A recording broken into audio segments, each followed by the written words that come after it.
যে জায়গাগুলো এখন প্রথম থেকে কাউন্টিং শুরু হয়েছে সেই জায়গাগুলো আমাদের কোনোদিন ভালো ছিল না। গতবারও সেই জায়গাগুলোতে আমরা অনেকটা পিছিয়ে ছিলাম। ধীরে ধীরে এখন যে জায়গাগুলোতে ঢুকছে, পুরনো শিলিগুড়ির যে অঞ্চলগুলোতে ঢুকছে, আশা করছি সেখানে অনেকটাই আমরা মেকআপ দিয়ে আসবো।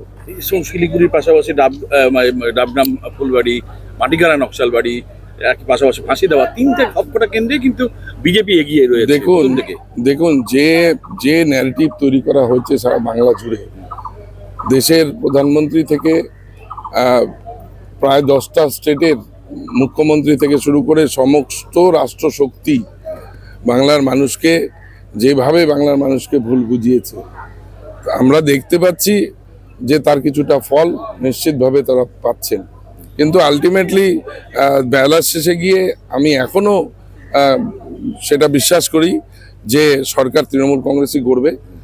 সরকার গড়া নিয়ে কোনো সমস্যা হওয়ার কথা নয়, মানে পরের দিকে পরিবর্তন নিশ্চিত হবে।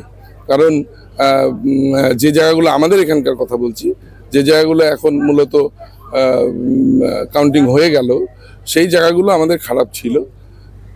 এখন যে জায়গাগুলো আসছে সেগুলো আমাদের অত্যন্ত ভালো হওয়ার সম্ভাবনা আছে। মানে এই যে আজকে পিছিয়ে থাকাটা এগিয়ে যেতে পারে এখনো পর্যন্ত যা আছে, যে ওয়ার্ডগুলো আমাদের দখলে রয়েছে তার বেশিরভাগই বাঙালি অধ্যুষিত এলাকা রয়েছে।